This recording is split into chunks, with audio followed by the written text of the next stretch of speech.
You got 3?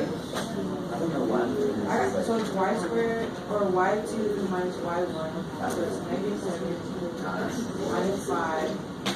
Negative 1 minus 3. I added that. So what is that? Negative 2? Wait, no, that's not.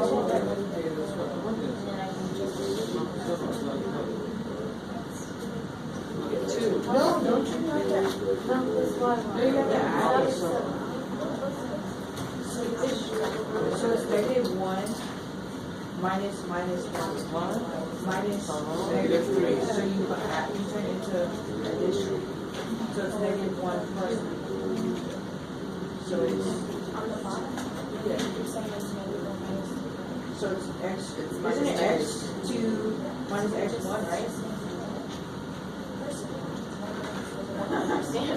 Okay, so you now have x2 minus x1. So x2 is negative 1. So it's negative 1 minus 3. So what she's saying is that 3 times positive. Look. That's what the bottom. That's not 2. All right, guys. Let's talk about number 5, and then we'll do all the other ones. So I don't know if you noticed at the back of this, it's got examples like maybe this one helps out with a certain problem, so forth. This guy here, I did. Guys, everybody, this guy here, I did part of the work, and I want to try to prove to you why this equation is true. The first part of this equation, this general equation, is the y-intercept. How do I always find the y-intercept? What do I do? Make x 0. So what's the y-intercept for this equation? Yeah, the y-intercept will be y equals negative 2/3 times 0 plus 2. I get y equals 2. So the y-intercept will be 0, 2. If that would have been a 7 there, the y-intercept would have been 0, 7. So whatever this number is, if I solved it for y, that number is the y-intercept. Because when I make x 0, the whole first part goes away.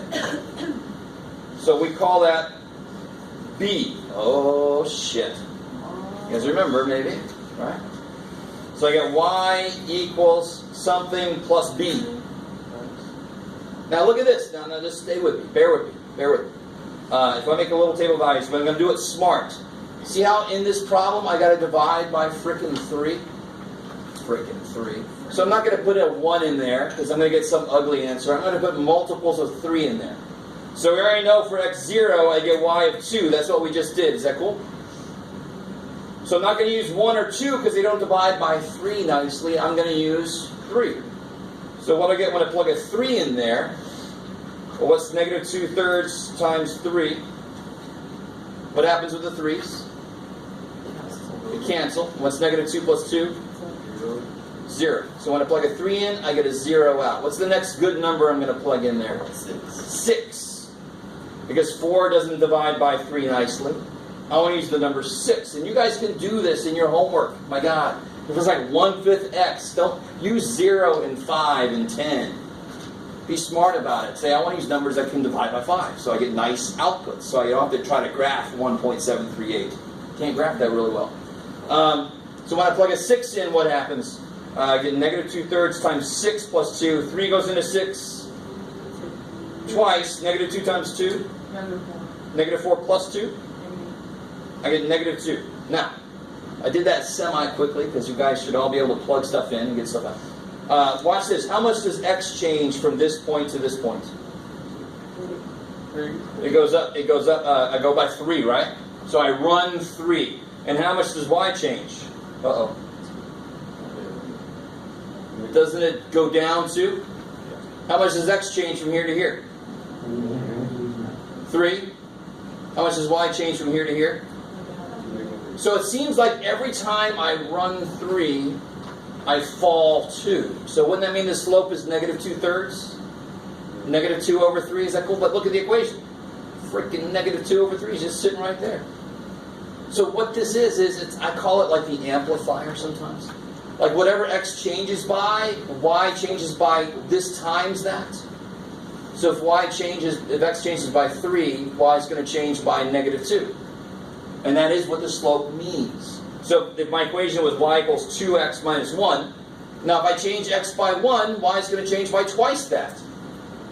So that means the slope would be 2 over 1. That's exactly what this number is. So whatever's sitting right there in front of the x is the slope. And that's why the equation is mx plus b. Whatever's in front of the x is the slope, and whatever number is by itself is the y-intercept, as long as you first solve for y. Okay. This should hopefully sound vaguely familiar, or make sense, hopefully, anyway. So this one, let's do this one right now since we just talked about it. How do I solve this guy for y? What do I do? No. Oh, you Don't solve for the y-intercept. How do I solve it for y? put y by itself. Good. How do I do it? You add 4x. Add 4x. Morgan, you alright? Oh, yeah. Okay. You just want to tell me what to do? Okay. 5y equals 4x minus 15. Is that cool? Do you see how I shoved that 4x in front? Because I want it to look like mx plus b, so I want the x part first. And then what's the last step to get y by itself? Y by 1. I'll go over and ask them to turn it up because I can almost make it out what they're saying. Y equals 4/5 x, what's this? Minus 3. Let me stop. That should be something that everybody here is able to do. Solve for y. Because we went through the whole thing about solving for f. And I got no numbers in there at all. We should be able to handle this. It's got a few numbers, yes. Do we have to, like, make up numbers, or can we just graph it by the y-intercept and the slope? Yeah, that's why I said this. Find the slope of the y-intercept and then graph it. So there's no point to make a table of values, because I already know what the y-intercept is. What's the y-intercept? 0, -3. Right there. That's the b. That's the y-intercept. So I just go -3. Now from there, how do I go? What's the slope tell me to do from there? Up 4. 1, 2, 3, 4. To the right. Over 5. Bam. So if I know a point on the line, and I know the slope of the line, I just count by the slope to get me back to the line. So what's got to be true about this point? What point is that? What point is that? 5-1. That's the point, 5-1. What must be true about that point then? We can do this. Something related to the equation. What should that point do with this guy? Go into equal. If I plug x equal to 5 and y equals 1, since this point is on the line, it should make this work. Right? If there's a point on the line, it makes the equation work. So if I plug it in, 5 times y is 1, minus 4 times x is 5. What do I get? What's 5 minus 20? -15. So yes, it checks. It works. So you can always check your work by saying, what point did I end up at? Does it work in the equation? Because what's supposed to be true about every point this line goes through? Every point that line goes through has to work in that equation. That's the connection between the algebraic equation and the visual graph. That's why we make graphs. That's the quickest answer to what are all the answers to this. There you go. Well, what about the ones over? Just keep going. I'm done with that. Next. Alright, here, let's do these real quick. What did you guys get? You plug an x of 1 in, add 1, divide by 2, you get 4. I like it.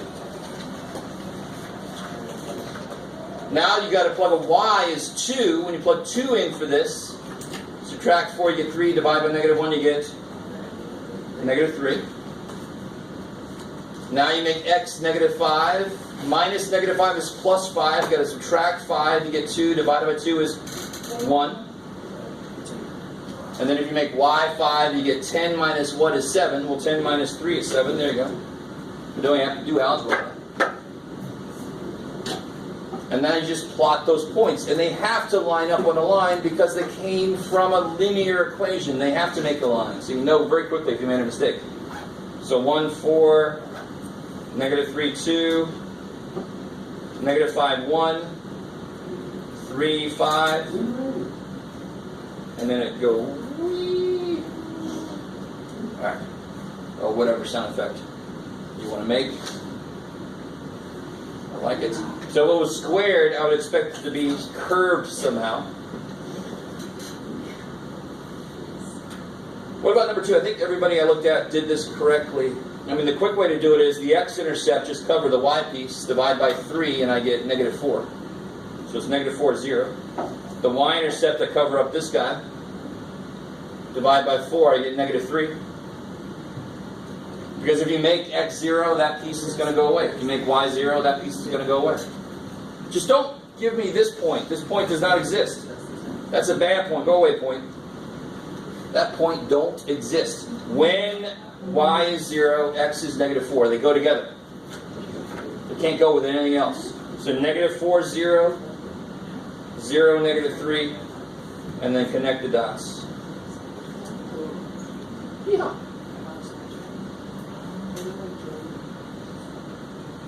Alright. And then this guy, eventually I got around to people telling him to just look at the backside. It'll help you out a bit. But a lot of you guys found this, of course. But where else is x -2? Well, x is -2 there, and x is -2 there, and x is -2 there, and x is -2 there. So it's just this whole freaking line. So x equals something will be a vertical line. If I can't change x, I can't move left and right. I can only go up and down. Y equals would be a horizontal line for the same reasoning. Alright. Oh, here. Assuming, guys, I appreciate it, you're trying to use this formula here, but do I need to use this formula on number 4? No, I just have to count up. How much? 3 over 2. Does it make sense it's positive? Yes, because it's going up. I like it. And finally, very quickly, this one. What I tell people sometimes is do this for yourself. Because your brain sees the negative and you think you've already put in negative. So if I do this, I can do 5 minus -7. -3 minus -1. So we get 5 plus 7 is 12. -3 plus 1 is -2. Isn't it white? But I just called this one 2 and that one 1. So it doesn't make it. Well, we did this one both ways. So if you switch 2 numbers around, they become the opposite sign. But then if you do it to both the top and bottom, the signs cancel. It doesn't matter. As long as the reason that we have this equation is because you have to go the same order. By the way, practice test. The rest of you guys probably want to stick around for just a second until it actually ends the class. Because I have your practice test. You might know it. It's helpful. If you don't want it, you can head out. So this one, the same way. So I do this. So it doesn't matter. If I go this way now, 2 minus 2 on the top, because that's the y's. -4 minus 6 on the bottom. So we get 0 over almost doesn't matter, because it just gets 0. It's a flat line. Flat. Alright. Your reward for sticking around is the way to study. Extra credit for doing what you're supposed to do. I don't get so bored. Like my father said, first time I mowed the lawns, like, what do I get for this? He said, supper. That's your credit.